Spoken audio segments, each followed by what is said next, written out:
오늘 여기 우리가 읽은 본문 말씀 12절에 보면은 여호와께서 내게 행한 일에 보답하시기를 원하며 이스라엘의 하나님 여호와께서 그의 날개 아래에 보호를 받으러 온 내게 온전한 상 주시기를 원하노라 하는지라. 여러분, 보아스가 룻을 향해서 했던 말입니다. 그런데 네가 행한 일, 룻이 행한 일을 하나님께서 보답하시기를 원한다라고 이렇게 축복하는 겁니다. 룻이 행한 일이 어떤 일이었길래 그토록 그렇게 룻을 칭찬하고 축복하는 것일까요? 보아스가 축복한 대로 룻은 정말 하나님께서 은혜를 베풀어 주시고 또 귀한 상을 베풀어 주십니다.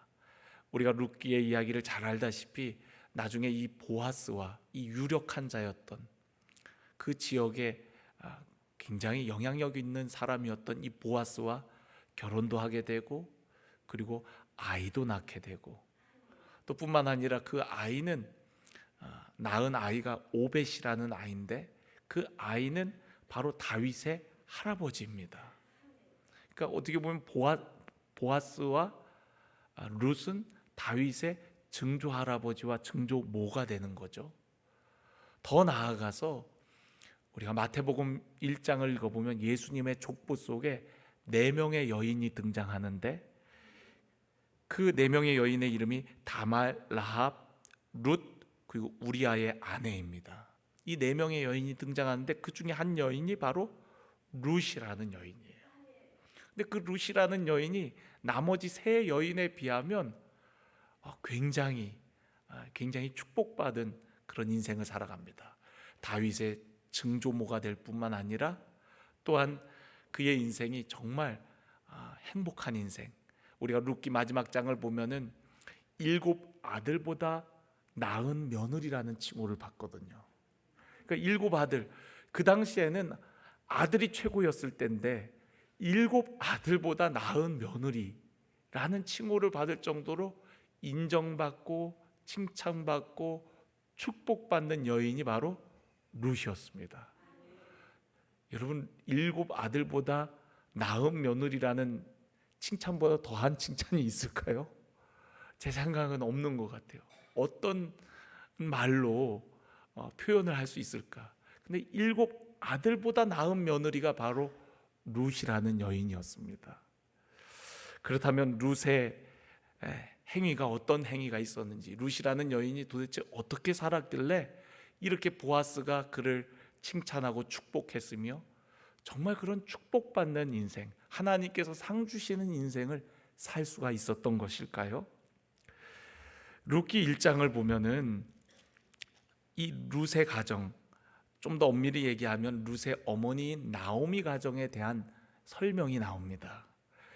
1장 1절에 보면 사사들이 치리하던 때에 그 땅에 흉년이 드니라. 우리가 잘 알다시피 사사들이 치리하던 때는 이스라엘 역사의 가장 암울한 시기가 바로 사사시대입니다. 그래서 사사기 마지막 절을 보면, 마지막 장 마지막 절을 보면은 이렇게 끝내요. 그때에 이스라엘에 왕이 없으므로 사람이 각기 자기의 소견에 옳은 대로 행하였더라. 제멋대로 살아가는 시대가 바로 사사시대였고, 그래서 하나님의 징계가 반복되어졌던 시대가 바로 사사시대였거든요. 민족적으로는 어둡고 정말 가장 어떻게 보면 하나님 앞에 반복된 범죄를 하던 시대가 바로 사사시대였습니다. 그런 사사들이 치리하던 때에 그 땅에 흉년이 든 거죠. 그 흉년은 어쩌면 하나님의 징계였는지도 모릅니다. 어쨌든 흉년이 드니까 유대 베들레헴의 한 사람이 그의 아내와 2 아들을 데리고 어디로 가냐면 모압 지방으로 가서 거기에 거류하는데 라고 되어 있습니다. 베들레헴 땅에 사는 사람, 그 사람의 이름은 2절에 나옵니다. 엘리멜렉이고 그의 아내의 이름은 나옴이고 2 아들의 이름은 말론과 기론이라고 되어 있습니다. 그들은 하나님의 백성입니다. 약속의 자손입니다. 그들은 힘들고 어려워도 그 약속의 땅을 버리지 말아야 되는데 그 땅에 흉년이 드니까 그들은 먹고 살기 위해서 그 땅을 버리고 이방 땅 모압 땅으로 이주를 하게 되어진 거예요. 여러분, 우리가 아무리 힘들고 어려워도 여러분, 교회를 떠나면 안 돼요. 하나님의 임재가 있는, 약속이 있는, 은혜가 있는 그 장소를 떠나지 마시기를 바랍니다. 여러분, 힘들 때일수록 주께 더 가까이 와야 돼요. 많은 분들이 인생에 어떤 어려움과 위기가 오면 오히려 그때 신앙을 쉬는 분들이 계시는데 여러분, 절대 쉬면 안 돼요. 힘들고 어려울 때일수록 하나님의 말씀, 약속을 붙들고 그 은혜의 자리에 어떻게든 머물러 있어야 됩니다. 어떻게든 버텨야 되는 거예요. 때로는 우리에게 버티는 것도 하나님께서 우리의 삶 가운데 그 버팀을 통해, 인내를 통해 하나님의 소망을 이루시는 줄로 믿습니다. 그런데 오늘 이 가정은요, 흉년이 드니까 이주를 했어요. 이주를 해갖고 모압 땅에서 살다 보니까 아마 자녀들이, 아들들이 결혼 정년기가 됐던 모양이에요. 그래갖고 모압 여자 중에 아내를 맞이하였는데 그 하나가 4절에 보면 오르바요, 그 또 하나의 이름은 룻이더라. 그러니까 오르바와 룻이라는 며느리를 얻게 되어진 거예요. 그런데 그 모압 땅에서라도 행복하게 살았으면 좋았으련만 먹고 살기 위해서 모압 땅으로 이주했는데 그곳에는 더 그 가정에 큰 환란이 기다리고 있었어요. 모압 땅에서 남편이 죽고 그리고 아들 둘이 죽는 아픔을 겪게 되어집니다. 너무너무 안타깝죠. 어떠한 이유로 남편을 잃고 두 아들을 잃었는지는 모르지만 나오미는 그것을 하나님께서 내게 벌을 내리셨다라고 생각을 했어요. 그래서 우리가 12절에 보면은 1장 12절에 보면은 그런 말을 합니다. 12절이 아니라 13절이네요. 13절. 두 며느리에게 이렇게 얘기해요. 너희가 어찌 그들이 자라기를 기다리겠으며 어찌 남편 없이 지내겠다고 결심하겠느냐? 내 딸들아, 그렇지 아니하니라. 여호와의 손이 나를 치셨으므로 나는 너희로 말미암아 더욱 마음이 아프도다라고 얘기하고 있어요. 그러니까 하나님께서 나를 치셨다라고 나오미가 고백하고 있어요. 잘 살아보려고 몸부림치며 모압 땅까지 왔는데 그런 인간적인 노력이 다 허사가 되어버리고 그곳에서 남편을 잃고 두 아들을 잃는 아픔을 겪은 거예요. 그러니까 며느리들을 앉혀놓고 너희들 아직 젊으니까 아직 기회가 있으니 너희들 살 길 찾아서 가라고 말씀해요. 그러면서 하나님께서 나를 치셨으므로 내가 이런 벌을 받았다라고 이야기를 합니다. 아마도 나오미 마음에 하나님 앞에 뭔가 찔리는 것이 있었던 거죠. 불편한 것이 있었던 거죠. 이주를 할 때에 하나님의 말씀, 약속이 있었음에도 불구하고 그것을 순종하지 못했던가, 또 모압 땅에 와서도 하나님을 더 섬기기보다는 그냥 먹고 사는데 마음이 빼앗겨서 살았는지도 모릅니다.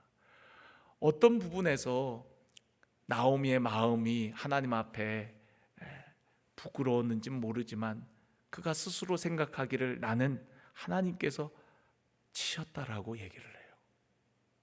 그리고 며느리들이 다 가기를 바랍니다. 왜냐하면 자기 몸 하나도 챙기기가 힘든데 며느리까지 신경 쓰자니 더 힘든 거죠. 그래서 가라고 얘기해요. 그런데 오르바라는 며느리는 떠났지만 룻이라는 여인은 떠나질 않습니다. 14절 1장 14절에 보면 그들이 소리를 높여 다시 울더니 오르바는 그의 시어머니에게 입맞추되 룻은 그를 어떻게 했다고요? 붙쫓았더라. 아주 간절하게 붙잡고 그 어머니를 쫓아가는 것을 의미하는 것이죠. 룻이 그렇게 어머니를 붙쫓았던 것은 그냥 어머니가 뭔가 얻을 게 있어서 그 어머니를 붙쫓았던 것은 아니에요. 그 어머니를 따랐던 것은 어머니도 어머니지만 룻의 마음에 하나님을 경외하는 믿음이 있었습니다. 그래서 16절을 보면요, 1장 16절에 보면 룻이 이르되 내게 어머니를 떠나며 어머니를 따르지 말고 돌아가라 강권하지 마옵소서. 어머니께서 가시는 곳에 나도 가고 어머니께서 머무시는 곳에 나도 머물겠나이다. 어머니의 백성이 나의 백성이 되고 어머니의 하나님이 나의 하나님이 되시리니 어머니께서 죽으시는 곳에서 나도 죽어 거기 묻힐 것이라. 만일 내가 죽는 일 외에 어머니를 떠나면 여호와께서 내게 벌을 내리시고 더 내리시기를 원하나이다 하는지라. 여러분, 오늘 룻은요, 어머니를 따르기로, 어머니를 섬기기로 마음에 단단한 결심을 했어요. 근데 그 단단한 결심 안에는 하나님이 그의 삶 가운데 있음을 우리는 알 수가 있어요. 어머니의 하나님이 나의 하나님, 그죠? 그리고 만약에 내가 죽는 일 외에 어머니를 떠나면 하나님께서 내게 벌을 내리시고 더 내리시기를 원한다라고 얘기합니다. 다시 말해서 여러분, 룻이 어머니를 쫓는 이유는 다른 어떤 이유보다도 신앙적인 이유임을 볼 수가 있어요. 하나님을 경외하는 사람이었다는 거죠. 그는 이방인이었지만 나오미의 가정을 통해서 하나님을 알게 되었고 하나님을 섬기는 여인이 되었던 겁니다. 여러분, 우리가 하나님의 말씀에 우리가 제5계명이 뭐죠? 내 부모를 공경하라. 이것이 약속 있는 첫 계명이라 그랬거든요. 어쩌면 룻이라는 여인은 그 말씀을 붙들고 부모를 공경하는 것이 하나님을 기쁘시게 하는 것이고 부모를 공경하는 것이 바로 축복받는 길이라는 것을 알았던 거죠. 또한 하나님을 경외하는 마음으로 어머니를 진정한 사랑으로 대하는 겁니다. 우리가 시어머니를 진정한 사랑으로 대하는 것이 쉬운 일이 아니잖아요. 그런데 오늘 이 룻이라는 여인은 정말 시어머니를 극진하게 봉양하는 그런 모습들을 우리가 룻기를 통해서 볼 수가 있어요.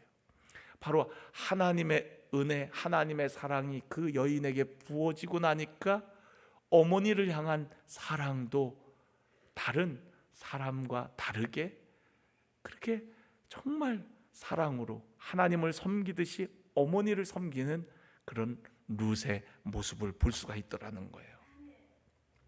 여러분, 오늘 우리가 어떤 섬김의 일을 할 때에 여러분, 우리가 사랑으로 감당하기를 간절히 원합니다.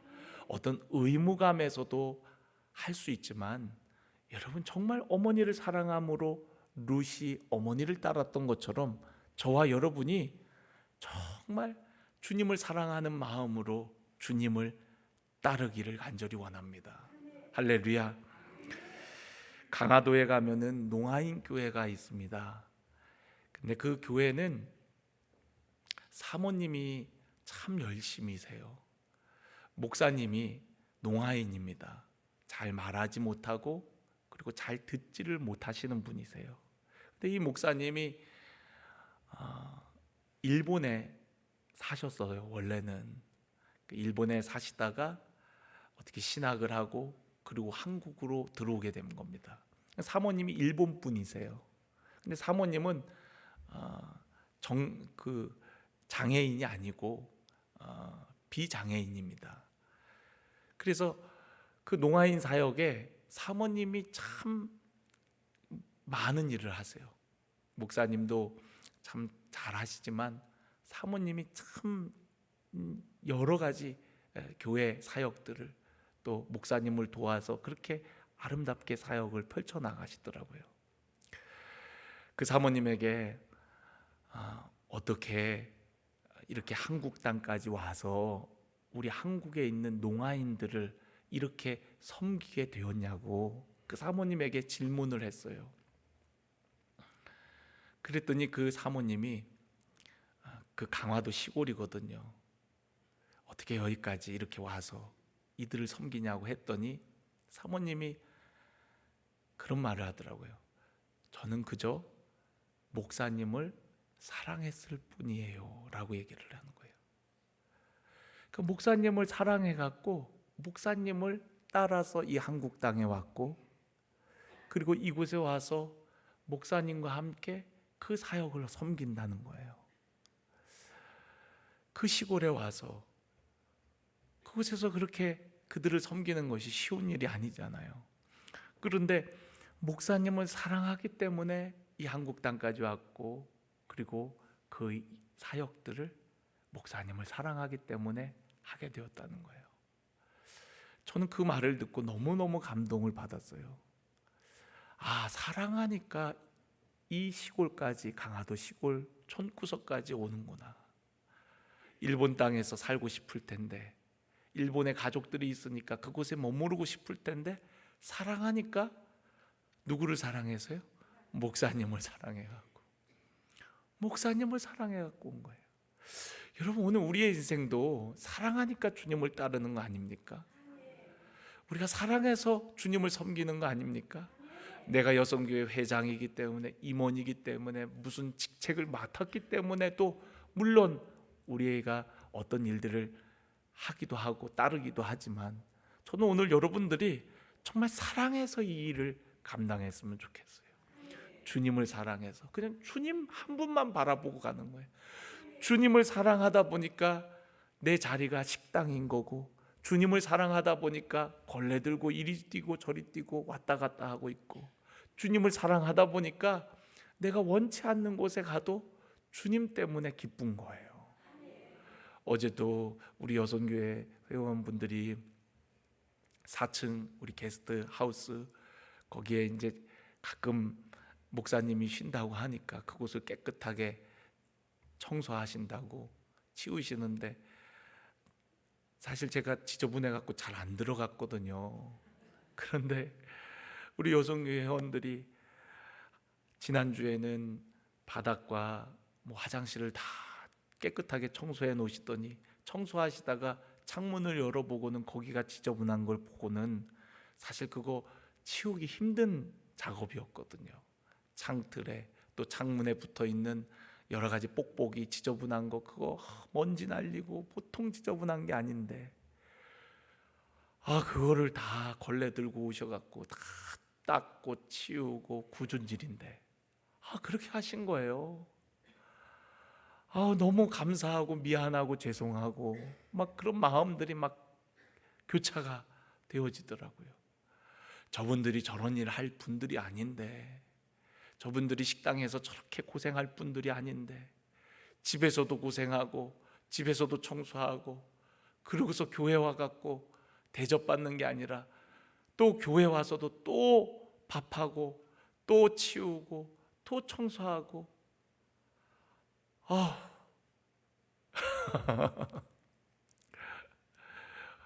누가 시켜서 그렇게 할 수 있을까요? 주님을 사랑하기 때문에, 사랑하니까 그 지하 식당에 내려가갖고 그냥 수백 개의 그릇을 닦아내면서도 주님을 사랑하는 마음에 기쁨으로 감당하는 우리 여성교회 회원들의 얼굴을 보면 제가 더 고개가 숙여지고 정말 존경스러운 것 같아요. 그분들이 어떻게 그거 가능하죠? 그 지저분한 거 다 닦고 치우고 설거지하고 밥하고 또 밥하고 또 밥하고, 그거 어떻게 가능하죠? 주님을 사랑하니까, 주님 한 분 바라보고 오다 보니까 내 자리가 거기에 와 있는 거예요. 너무너무 감사해요. 여러분, 오늘 우리가 주님을 사랑함으로 어디든지 따라가기를 간절히 원합니다. 오늘 룻이 어머니와 내가 만약에 떨어진다면, 어머니를 내가 떠나면 내게 벌 내리시기를, 또 더 내리시기를 원하나이다. 그만큼 어머니를 따라 어디든 가겠다는 거 아닙니까? 어머니가 가시는 곳에 나도 가겠고 어머니가 죽으시는 곳에 나도 죽겠다는 거예요. 그게 어떻게 가능해요? 바로 사랑하니까. 여러분, 오늘 우리가 주님을 따름이 사랑해서 따르는 자들이 되어지기를 주님의 이름으로 간절히 축원합니다. 또한 여러분, 이 룻은요 이렇게 어머니를 따라서 어머니의 고향인 베들레헴으로 돌아오게 되어져요. 그리고 그 베들레헴에 돌아와 갖고 어머니를 봉양하려고 애를 쓰게 되어집니다. 그래서 오늘 여기 2장 1절 말씀 우리가 읽진 않았지만 거기에 보면 모압 여인 룻이 나오미에게 이르되 원하건대 내가 밭으로 가서 내가 누구에게 은혜를 입으면 그를 따라서 이삭을 줍겠나이다 하니 나오미가 그에게 이르되 내 따라 갈지어다 라고 얘기를 합니다. 그러니까 너무 가난한 거죠. 고향으로 돌아왔지만 사람들이 야 나오미가 돌아왔다, 나오미가 돌아왔다, 저 잘 살려고 이민 갔던 나오미가 돌아왔다. 그러니까 나오미가 뭐라 그럽니까? 나를 더 이상 나오미라고 부르지 마라, 이제부터 나를 마라라고 불러라 라고 얘기를 해요. 여러분, 나오미는 기쁨입니다. 기쁨의 삶이 아니라는 거예요. 이제는 마라와 같이 나는 이제 고통의 삶이라고 얘기를 해요. 그래서 내 이름을 부르지 말라고 얘기를 해요. 그리고 나를 부를 거면 마라라고 불러달라고 얘기합니다. 고향에 돌아왔지만 아무것도 남은 것이 없습니다. 다 잃고 며느리 하나 데리고 돌아온 거예요. 그러니까 그의 신세가 얼마나 안 돼 보이겠습니까? 더군다나 먹을 것이 없어갖고 곡식이 없어갖고 이삭을 주어야 되는 처지가 된 거예요. 그런데 여러분, 룻이 먼저 나오미에게 얘기를 하는 거예요. 나오미가 야 너 가갖고 좀 저기 가갖고 먹을 것 좀 가져 어떻게 얻어와 봐라 이렇게 얘기한 게 아니라 룻이 먼저 어머니에게 어머니 아무래도 쌀이 떨어졌습니다. 그래서 그런데 말이죠, 제가 좀 나가갖고 양식을 얻기 위해서 이삭이라도 줍겠습니다. 그리고서 나로 나가게 허락해달라고 얘기를 하는 거예요. 얼마나 그 마음이 예쁩니까? 고향으로 돌아와갖고 어머니의 고향으로 돌아와갖고 어떻게 어머니 뭐 친척 없으세요? 누구 도움 받을 분 없어요? 이럴 만도 할 텐데 그게 아니라 정말 그 하찮은 일이지만 그 일을 해서라도 어머니를 위해 또 우리 가정을 위해 그렇게 해보겠다는 거예요. 그 룻의 마음이 너무 예쁘잖아요. 예. 어머니가 먼저 요청한 것도 아니고 룻이 자기가 그 일을 하겠다는 거예요. 그 너무 하찮은 일인데 곡식 뺄 때에 그 뒤를 따라가면서 이삭을 주워봐야 그게 얼마나 되겠습니까? 하루 종일 주워봐야 얼마나 되겠습니까? 근데 마침 그때가 곡식 뺄 때라 갖고 그거 주우러 다니겠다라고 얘기를 해요. 그거라도 주워 갖고 어머니의 생명을 보존하겠다라는 거죠. 그 얼마나 예쁩니까? 여러분, 그런 이야기들을 보아스가 들었던 거예요. 저 이방 여인이 자기 먹고 살 길 찾아가고 가지 않고 시어머니 버리고 가지 않고 시어머니 쫓아서 이 땅에 온 것만도 기특한데 또 어머니 섬기겠다고 이삭 줍으로 나와 있는 그 모습을 보니까 보아스의 마음이 감동이 된 거죠. 그리고 그 여인을 도와주고 싶은 마음이 생겼어요. 그래서 오늘 우리가 읽은 본문 말씀에 보면 보아스가 룻에게 뭐라고 얘기합니까? 8절에 내 딸아 들으라, 이삭을 주우러 다른 밭으로 가지 말며 여기서 떠나지 말고 나의 소녀들과 함께 있으라 라고 얘기를 해요. 그리고 배는 자들로 하여금 그 룻이 바로 뒤에 쫓아오면서 주술 수 있도록, 아무래도 바로 뒤에 배면서 쫓아가면 더 많이 주술 거 아닙니까? 그리고 물을 마실 것이 없으면 우리 소년들에게 물을 주도록 그렇게 명하기까지 합니다. 그럼 여러 가지 그런 일할 수 있는 그 이삭을 주울 수 있도록 여러 가지 처우를 신경 써주는 보아스의 모습을 볼 수가 있어요. 그것은 바로 여러분 룻이 사랑으로 어머니를 따르고 그리고 하나님의 말씀, 하나님의 계명대로 부모를 공경하는 마음으로 부모를 잘 극진히 섬긴 그 모습, 그 이야기를 들었기 때문에 보아스 역시도 그를 선대했던 것입니다. 또한 여러분, 룻이 어떻게 이렇게 축복받는 여인이 될 수 있었습니까? 룻은요, 하나님의 은혜를 사모하는 여인이었어요. 하나님의 은혜를. 그래서 여러분, 2절에도 2장 2절 우리 좀 전에 읽었지만 거기에 보면 룻이 나오미에게 이르되 원하건대 내가 밭으로 가서 내가 누구에게 은혜를 입으면, 은혜를 아는 자였어요. 그 은혜를 입으면 그를 따라서 이삭을 주겠나이다. 그러니까 그냥 내가 노력해서 얻겠다는 것이 아니라 은혜를 입으면 내가 주겠나이다. 그러니까 우리가 은혜로 사는 거예요, 사실은요. 내가 노력해 갖고 이삭을 줍는 것 같지만 은혜를 입어야 그 이삭을 얻는 겁니다. 여러분, 오늘 저와 여러분의 삶 가운데 은혜가 있기를 간절히 원합니다.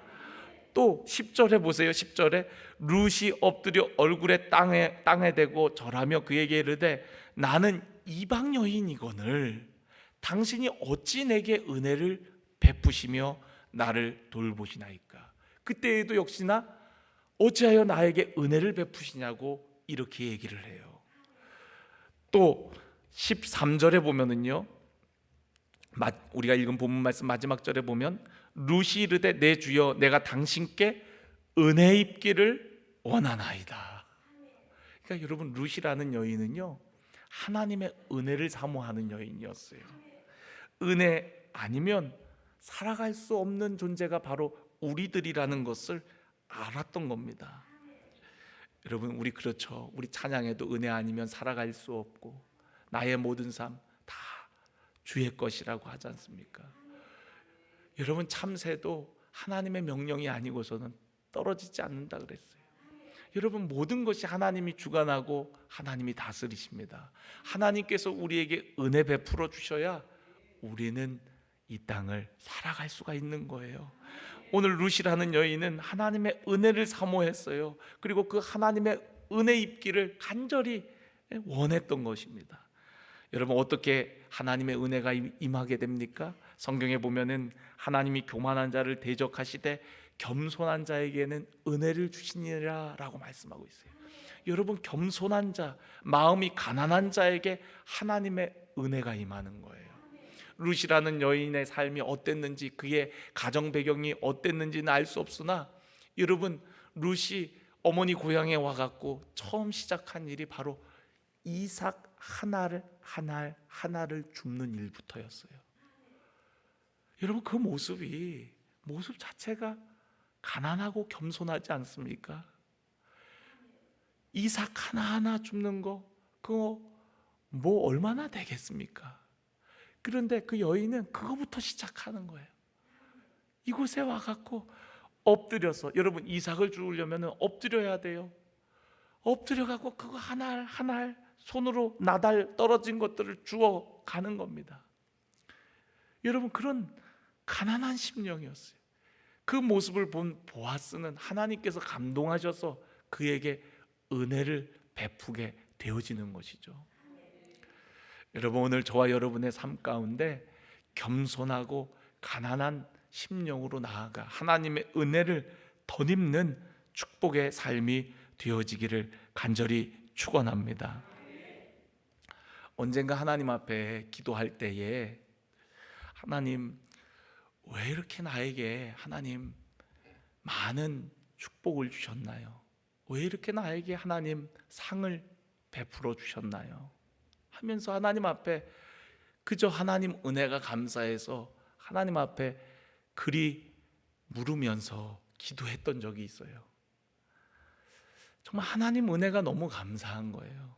나 같은 죄인을 자녀 삼아 주시고 뿐만 아니라 이 우둔하고 어리석은 저를 주의 길을 가게 하셔서 주의 종 삼으셨고, 또 정말 하나님의 말씀을 전하는 그런 하나님의 사역자가 되게 하시니 하나님의 은혜가 이루 말할 수가 없는 거예요. 정말 하나님 은혜가 얼마나 감사한지, 하나님 왜 나를 그렇게 쓰시나요? 나보다 더 똑똑하고 좋은 성품을 가지고 있고 더 공부도 잘하고 더 잘생기고 더 괜찮은 사람들이 많을 텐데 하나님 왜 저를 택하셔서 나를 이렇게 축복하시나요? 내가 하나님이 나를 축복하시는 도무지 그 이유를 모르겠는 거예요. 제가 아무리 생각해도 다른 사람과 비교했을 때 특히 잘하는 것도 없고 그렇다고 특별하게 착한 것도 아니고 정말 저 자신을 제가 볼 때 그렇거든요. 그런데 왜 하나님 저에게 이렇게 많은 은혜를 주시고 이렇게 많은 축복을 주시나요? 그러면서 제가 하나님 앞에 그렇게 물었던 적이 있어요. 그런데 그때 하나님께서 저에게 보여주셨던 모습은요, 어떤 모습이었냐면 아주 지극히 작은 모습들을 보여주시더라고요. 제가 처음 사역을 나간 그 서울 한사랑교회에서 사역을 할 때 제가 이제 막내였어요. 막내다 보니까 이제 그 사역자들 굳은 일들을 제가 많이 했었거든요. 저는 이게 막내니까 당연히 제가 해야 되는 일이라 생각해 갖고 했을 뿐이에요. 누군가에게 인정이나 칭찬을 받고 싶어 갖고 했던 건 전혀 아니었어요. 그러나 제가 막내였기 때문에 늘 다른 분들보다 30분 정도 일찍 와갖고 사무실 다 청소해 놓고 그리고 오시는 분들 맞이하고 그랬던 모습을 보여주시더라고요. 그리고 늦은 시간까지 남아갖고 작업을 마무리하고 또 치우고 그리고서 저는 서울에 아는 분이 없어갖고 이제 교회에서 잠을 잤었거든요. 근데 이제 처음에 잘 곳이 마땅치가 않아갖고 사무실에 이제 사무실에 그 장의자 그 방석 있잖아요. 그 방석을 2개를 깔아놓고 붙여놓고 바닥에서 잤거든요. 그렇게 자는 모습, 또 아무도 보지 않을 때 현수막이 한쪽이 떨어졌는데 그거 뭐 우리 부서 현수막도 아닌데 굳이 그거를 내가 달 필요도 없는데 사다리를 옮겨갖고 갖다 놓고 그 현수막을 다시 붙여놓고 가던 모습들, 또 아무도 하기 싫어하는 일들, 그 일들, 저희 교회는 5층이 식당이었거든요. 근데 엘리베이터가 없어요. 그래서 주일날 되면 몇백 명 되는 그런 음식 준비로 토요일날 이제 음식 자재들을 실어 날라야 되거든요. 5층까지 여러 번 왔다 갔다 해야 됩니다. 근데 그때만 되면은 다 사라져요. 사람들이 그거 날리는 시간을 어떻게 하는지 다 사라져 버려요.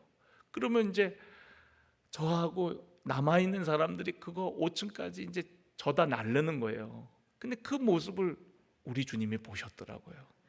그 모습을 보고 계시더라고요. 여러분, 제가 뭐 말을 잘하고 뭘 잘하는 게 별로 없습니다. 그런데 하나님께서 그런 작은 모습들을 보시고 기억하고 계시더라고요. 아무도 보지 않았을 때 정말 신경 써도 아무도 알지 못하는 그런 아무것도 아닌 일인 것 같은 그런 일들을 하는 모습을 보여주시는 거예요. 어느 날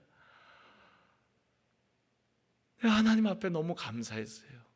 난 아무것도 잘하는 게 없어서 늘 무익한 종이라고 생각했는데 하나님께서 그런 작은 일들을 기억하고 계시구나. 아무도 모르는 줄 알았는데 하나님은 보고 계셨구나. 여러분, 오늘 그 작은 일에 충성하는 자에게 하나님은 상을 베풀어 주시는 줄로 믿습니다. 누가 알아주던 알아주지 않던 이삭 하나 줍는 거, 그거 얼마나 보잘것없는 일입니까? 그런데 여러분, 하나님의 나라는 그런 작은 나라에서부터 시작이 되어지는 거예요. 겨자씨 한 알이 심기워져 갖고 여러분 새들이 쉴 수 있는 그런 나무가 되는 것처럼 여러분, 하나님 나라의 법칙은 아주 작은 것에서부터 시작되어지는 거거든요. 하나님은 우리에게 크고 거창한 일들을 원하시는 거 아니에요. 오늘 우리 여선교회 회장단 우리 헌신 예배를 드리는데 하나님이 여러분들에게 아주 크고 거창한 일을 원하시는 것이 아닙니다. 주님을 사랑함으로 주님을 따르기를 원하고요. 그리고 정말 하나님의 말씀을 경외함으로 하나님의 말씀에 순종하는 자가 되기를 원하는 거고요. 또한 날마다 하나님의 은혜를 사모함으로 주님의 은혜 없이는 안 된다라고 고백하며 겸손히 섬길 때 하나님께서 여러분의 그런 모든 행위를 기억하시고 보답하시고 또한 상 베풀어 주실 줄로 믿습니다. 오늘 여기 보아스가 그런 얘기를 하고 나니까 룻이 13절에 뭐라고 얘기합니까? 룻이 이르되 내 주여 내가 당신께 은혜 있기를 원하나이다. 나는 당신의 하녀 중에 하나와도 같지 못하오나 당신이 이 하녀를 위로하시고 마음을 기쁘게 하는 말씀을 하셨나이다. 여러분, 오늘 보아스는 어떻게 보면 예수님을 예표하는 사람 중에 한 사람이거든요. 우리가 성경에 예수님을 예표하는 여러 사람이 있는데 그 중에 한 사람이 바로 보아스입니다. 근데 보아스가 그런 룻의 사정과 그 마음과 그 수고를 알고 그런 말을 해준 게 룻에게는 큰 위로가 되고 기쁨이 됐다는 거예요. 여러분, 오늘 우리 주님께서 우리 사랑하는 우리 여성교회 회원들 그 모든 수고를 아시고 또 상 주시고 보답해 주실 줄로 믿습니다. 또 그런 상과 보답이 아니더라도 우리 주님이 아신다는 것만으로도 우리에게 큰 위로와 기쁨이 되지 않습니까?